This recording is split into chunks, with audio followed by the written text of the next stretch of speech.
I'm Matt. I'm Shane, and you are about to listen to an excerpt from a Comic Movie Marks podcast. So if you like what you hear, make sure you hit that like button real hard, and make sure you subscribe to Comic Movie Marks. And always remember, if Trailer Trash can do it, anyone can do it. So we're going to start off with the mandatory Justice League news. What? No way. It's part of every Comic Movie Marks podcast. Yes, it's, always. Again, mandatory. Yes. It's by law. Hashtag half DC podcast.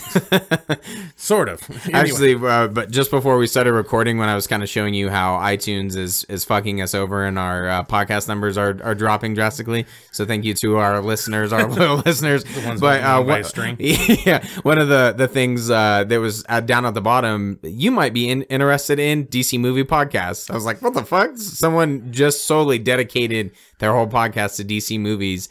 And now they're fucked until December. Until Aquaman. Yeah. Well, I mean, hey, if Justice League keeps burning. That's true. That's true. I mean, we're talking about it. We're halfway there. Been seeing some things posted on Instagram a lot done by heroic_gateway. Heroic.gateway. Yep, on Instagram. If you don't follow him. He posts a lot of things about Justice League. He's got a lot of different deleted scenes. He always posts. He's got a unique amount of stuff and theories about what we could have possibly got in the Justice League movie, the unknown, non-existent Snyder Cut. Yeah, and I don't know why we're plugging them because they're cool, but they have 213,000 followers. Anyways, but don't get them up to 214. Yeah, if for whatever reason you think we have 1,000 listeners? Yeah, I was about to say, wait, shit, cut back. Yeah, 213 and 1. yeah. Thank you, Mom.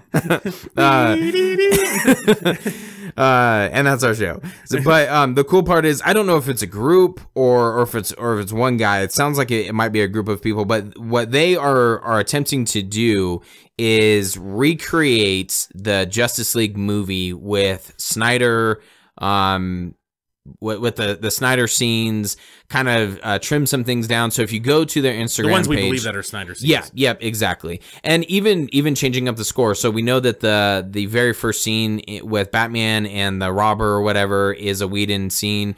They are actually trying to improve on that. So they posted it with the Junkie XL / Hans Zimmer score.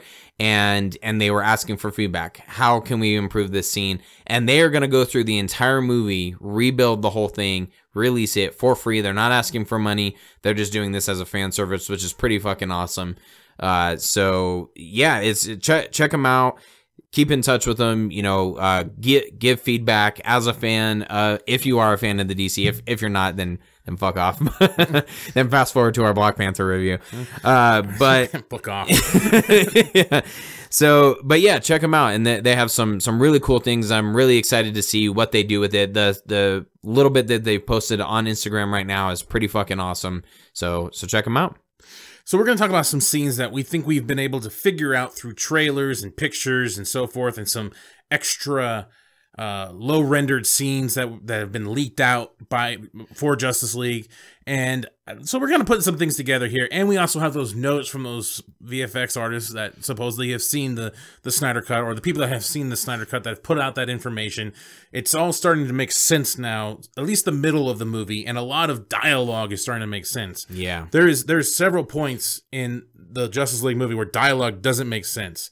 And it seems to be a common trope, even in a lot of Snyder movies, for the most part. There was actually, I started realizing that even in Batman vs. Superman, the Ultimate Cut, there's actually one big scene that does stick out. And you could tell ultimately that it was supposed to have more of a meaning. But I remember, because when we get into these scenes, it'll make more sense here what I'm talking about. But like the "Is She With You" scene with Wonder Woman, when she lands and stuff like that, there's a point where Clark looks at Bruce and says, "I thought she was with you," and he's clearly never met her before, and then Bruce is like, "I thought she was with you." Clark has never met her before until now. I have a feeling in the longer supposed cut, because I think there was supposedly like a 3-hour and 30-minute cut. Yeah. Well, I think he had it at one point of like 4.5 hours, and then he trimmed it, and then he trimmed it again. I think eventually at one point in the movie, Clark was supposed to meet with Wonder Woman. She was going to have some kind of dialogue or interaction with him in some manner, because it doesn't make sense. That whole thing doesn't make sense if he hasn't had some kind of interaction with her in any way. So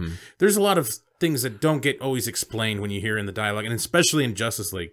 In the supposed Snyder Cut that we don't have, that doesn't exist, according to a lot of people. Yes. That they are so well versed in movies and everything like that. Those people, they are so intelligent. They think that a Snyder Cut doesn't exist. Again, I'm saying it's a battle of semantics. Yes. And this is going to be a little difficult for the podcast portion, so I encourage you actually to go to our YouTube and check this out, because I'll be posting pictures of all this stuff in the video, so it'll be easier to visualize and see, because you'll be able to see it. Yeah. But there's one little theory going around right now. The assumption is that Cyborg was originally the one that gave the information to the Justice League there about resurrecting Superman. That the Codex was going to be key because he could still see that there is a life force in him, and it's the Codex. Well, if you remember in one of the trailers we saw, there's a part where Bruce, Batfleck, he's standing there with his arms crossed. There's a hologram of a cape, a red cape and a leg. And he's looking at it. In the back, there's like a vehicle and stuff. You can't quite tell what's going on. And we were always wondering, like, is it Supergirl? Because apparently Cyborg's holograms are pretty crappy. And I don't know, that leg still doesn't look like a man's leg to me. No, whatever. Yeah, it doesn't. Supposedly, in context, maybe it's a dead it's man's hard. leg because he's dead. So he's shriveled up a little. Is that the next Pirates of the Caribbean movie? Search for the dead man's leg. Dun, dun, dun, dun, dun, dun, dun, dun, dun. Anyway, So, remember that? I just watched the last one recently. Oh, It was on Netflix. Okay. It was on Netflix. God Nice. damn, was that bad? Anyway, some of this information is starting to come out, and it's starting to make a little bit more sense. And so now we see that in the trailer. So that was one of my only questions that was never answered from the freaking trailer. It was like, what was that hologram? What the frick is Bruce looking at? Yeah, among a lot of other things that everyone was speculating about. But we did a breakdown at one point. It is on our YouTube page where we go through specific parts of the trailer, and we pause it and we're looking at it like, all right, that looks like a female's leg and is possibly Supergirl and all sorts of stuff. But alas, there's actually another theory out there. So if you look in the background, there's a van. There's a van behind Batfleck. And then if you look back at the grave robbing scene with Flash and Cyborg, they're digging up the grave, and in the backdrop, there's that same exact van that they load his ass into.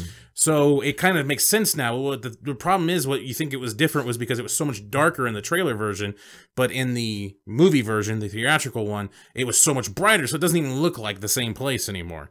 It's very telling. It's very, very telling. So we have that scene now that explains that part of the trailer, hopefully. Right. See, we kind of misconstrued this a little bit in our last video about Darkseid confirmed and stuff like that. Our last talk about Darkseid being it. We thought when he connected with the mother box, or when he connected with the ship, the scout ship, he sees the supposed Darkseid scene that where he destroys everything and stuff like that. And that's what the nightmare scene. That storyboard was showing. That's what that storyboard was showing was him. But apparently what it is actually, because, some sleuthing here, is that when Cyborg links up with the scout ship, he actually sees an evil Superman. Right. And I actually made this is my little fan edit that I tried to throw together what I think how it was supposedly supposed to go down. And we got different videos and different parts of it in here.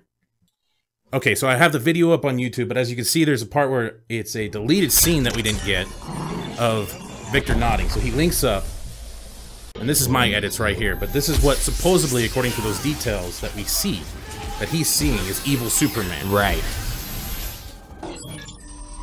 That's my little attempt right there. That's movie maker action right there. That's pretty solid. So Superman's resurrected. He's going back to his memorial.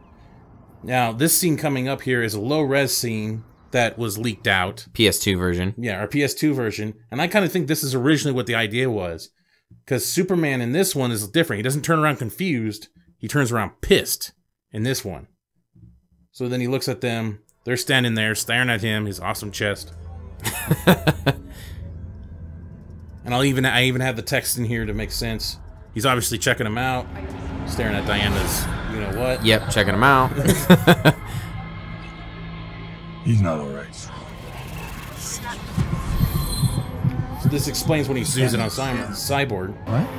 Cyborg's armor is already coming off. It's detecting shit. The armor remembers what he saw with Superman. Yeah. He's looking straight at him. A very intelligent AI. So now the armor is reacting to the threat of Superman because it recognizes what it was that it saw when he linked up with the ship. What are you doing? Victor! It's my armor's defense system. No. It's stronger since the interface. Stronger since the interface. Victor, Its defense system is stronger since the interface. And then he fires at him. And then some stuff from Heroic.Gateway. kind of explaining some of the similar things about Cyborg's defense system. Says it's been stronger since the interface. I can't control it. This is it's mind-boggling that this was left out, because that was a big confusion. People are like, why the hell is his armor all of a sudden just going into defense mode? And you almost just kind of accept it as, well, okay, I guess his armor recognizes Superman as a threat immediately. But this makes so much more sense, because the armor has downloaded the information from the scout ship, and now it's seeing essentially, oh shit, there's going to be, I guess the AI sees the future, there's going to be an evil Superman. Right. And this is why. So that actually explains a lot, because that was one of my biggest problems. I just could not get over how all of a sudden Cyborg's armor just decides to fire off a shot. It was just ridiculous.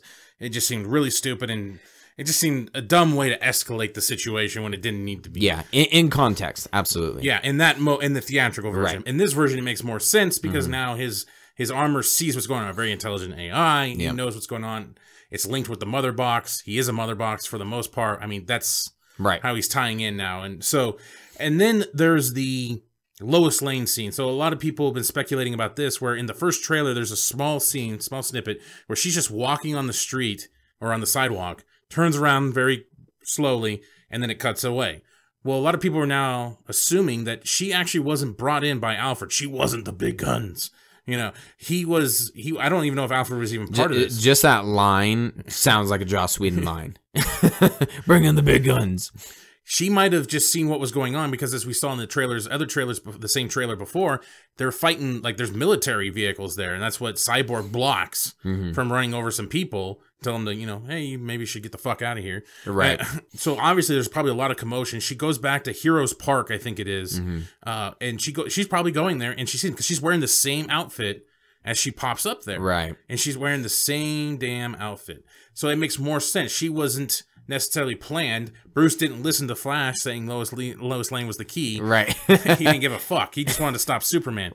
Apparently there was also supposed to be like a kryptonite contingency plan too. And so that'd be kind of cool. So there was this backup plan but she came in, and you can tell, if you really watch it, you can see the lip. You can see when the lip cuts in and out. Like as soon as he chucks Batman like a dirty rag, he just chucks him to the side, and he lands, the lip goes to normal. And you could tell that's when she probably first showed up. Yeah. It's very, very telling. And so you get this idea now. You can kind of formulate some of the middle of this movie now.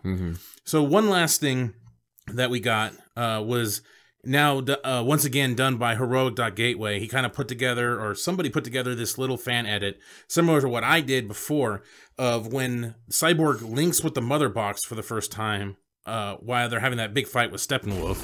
So you can see now he links up with the mother box.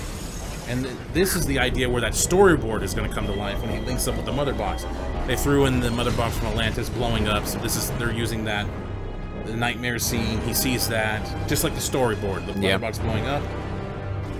The nightmare scene, the big apocalypse symbol, the Omega symbol. And then they even threw in some nice little Injustice. Yeah, this was pretty cool. Little 3D dark side shit here. And that's why his eyes are getting so big. And then listen to Steppenwolf here when he snatches him. Now do you see it? One little cock box. Man, that's crazy. That's really freaking crazy. Yeah.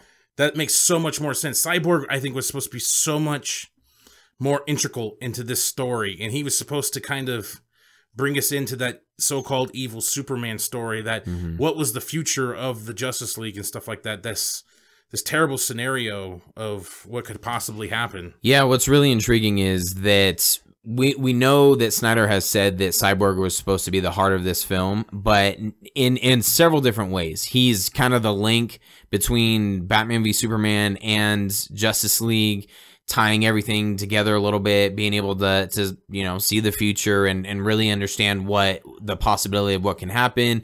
Darkseid, the link to that as well, and then just the emotional connection that we were supposed to have with Cyborg that ultimately got butchered. That's just some cool things that we wanted to bring up, kind of fix a little bit of that story. What things make sense. Dialogue kind of makes sense now, because what Steppenwolf is talking about, like, you see now, you know, and he's talking about, there's always the speculation with the mother thing and everything else, which we've gone into length before about the mother boxes being actually Steppenwolf's mother in some versions, but it makes sense now. A lot of the dialogue makes sense now. Yeah, I'm hoping that more of this starts to come out and we can continue. We said this a long time ago, actually. I think it was Matt that said this, that eventually we might be lucky enough to get enough stuff to get leaked and have a fan re-edit the whole movie. Well, it seems like more people are doing it. Yeah. They're changing what was with what could have been, essentially. And I hope more stuff starts to come out. We can see maybe some re-edited scenes, and hopefully Heroic.Gateway does a good job at repiecing these together. From what I understand, they're going to use the PS2 style, you know, renderings, renderings of Superman and him meeting the Justice League for the first time, and some of the other things that we got. They're going to insert that into their final version of the movie to kind of give an idea of, like, this is how it was supposed to be pieced together. So it'll be pretty cool to see. Hopefully more shit starts to get leaked out there. And this is what we're talking about with these low res videos and stuff. Like, I found some more, and I'll plug them in here on the YouTube and everything. But there's like Cyborg as Victor, though, moving like nuclear weapons with his hand and shit. Like, it's these low res scenes that's what we're talking about. Like, when you think of a Snyder Cut, we're not thinking perfect. This is perfect, you know, rendering and shit. This is what we're picturing, is like these low res little things. Like, there's one scene where Cyborg's learning how to fly for the first time, and he's on the rooftop, and it looks like, you know, he looks about 2-3 stages in, you know, like before it's not that far. He's PS2 at best. Exactly. You have the Flash who's breaking, we've seen it in the trailer, he's breaking through the glass and he goes to save Iris West. We've talked about all these before, and essentially, as we brought up before, if you've seen the Donner cut, that there is a scene where Lois figures out who Superman is, and it's spliced together, and Christopher Reeve has like 4 different haircuts, the way that it's spliced together, but they were able to piece it together, make a cohesive scene. If you ignore kind of some of the green screen, his hair, different haircuts and stuff like that, to piece together the lines, that's what we're assuming, and that's what we're hoping that eventually Warner Brothers will release. And that maybe remains to be seen. And there's no guarantee that he was fired. A lot of people are saying, going by that, I've seen so many articles saying that he was fired for sure. And there's a lot of speculation. That one article that says he wasn't fired doesn't get passed around. You know, that's not fun to write about. Him being fired is. And it's just like constant YouTube video of like, this is why he was fired. Well, you're just basing that off of an article that just... Which we've already covered. Which we did. So go back. Don't tell us that all the same crap that we already know. Pretty much that seems to be what our comments are filled with right now. It's just stuff we already know. Well, and we do have a lot of solid commenters. People putting like, you guys are on point. Thank you. We appreciate that. Yeah, damn straight. What are my chances? Not good.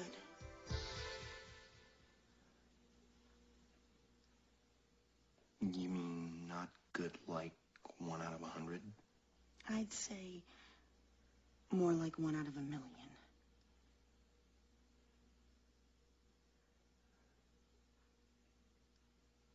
So you're telling me there's a chance? Yeah! Congratulations, you made it to the end of the video. You're one of very few to make it to the end. Yes, thank you very much.